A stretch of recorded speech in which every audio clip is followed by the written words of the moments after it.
Hi everyone, I'm back with another chapter of Frog and Toad Are Friends. Remember, the story and pictures are both by Arnold Lobel. Chapter 3 is A Lost Button. Toad and Frog went for a long walk. They walked across a large meadow. They walked in the woods. They walked along the river. At last they went back to Toad's house. "Oh, drat," said Toad. "Not only do my feet hurt, but I have lost one of the buttons on my jacket."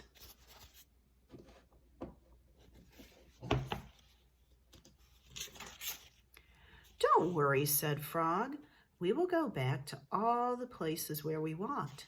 We will soon find your button." They walked back to the large meadow.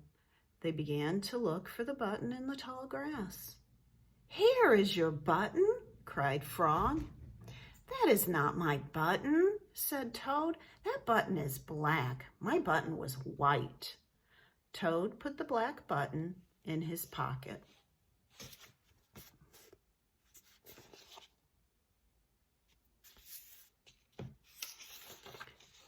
A sparrow flew down. "Excuse me," said the sparrow. "Did you lose a button? I found one." "That is not my button," said Toad. "That button has 2 holes. My button has 4 holes." Toad put the button with 2 holes in his pocket. They went back to the woods and looked on the dark paths. "Here is your button," said Frog. "That is not my button," cried Toad. "That button is small. My button was big." Toad put the small button in his pocket. Are you picturing what all these buttons look like as they describe them? I wonder why Toad's putting the buttons that aren't his in his pocket. A raccoon came out from behind a tree. "I heard that you were looking for a button," he said. "Here is one that I just found." "That is not my button," wailed Toad. "That button is square. My button was round." Toad put the square button in his pocket. Are you counting? How many buttons does he have in his pocket now? Toad found one. Sparrow found one. The raccoon found one. Somebody else found one too. Oh, Frog found another one on the path, remember? Frog and Toad went back to the river. They looked for the button in the mud. "Here is your button," said Frog. "That is not my button," shouted Toad. "That button is thin. My button was thick."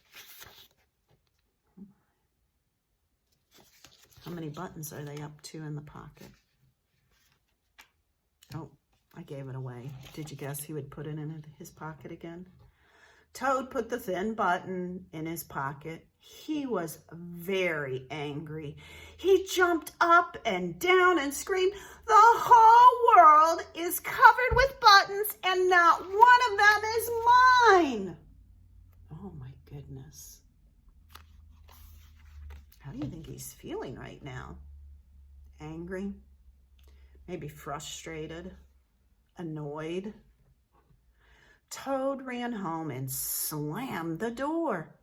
There on the floor, he saw his white, 4-holed, big, round, thick button. "Oh," said Toad. "It was here all the time. What a lot of trouble I have made for Frog." Now, how do you think he feels? Toad took all the buttons out of his pocket. He took his sewing box down from the shelf. Toad sewed the buttons all over his jacket. The next day, Toad gave his jacket to Frog. Frog thought that it was beautiful. He put it on and jumped for joy. None of the buttons fell off. Toad had sewed them on very well. Why do you think he sewed them on and then gave it to Frog? I think maybe it was kind of as a thank you for helping me. And maybe I'm sorry I lost my temper. I really appreciate what a good friend you are. I appreciate what a good friend you are. I hope you enjoyed it. I will be back with another chapter of our Frog and Toad book on Monday.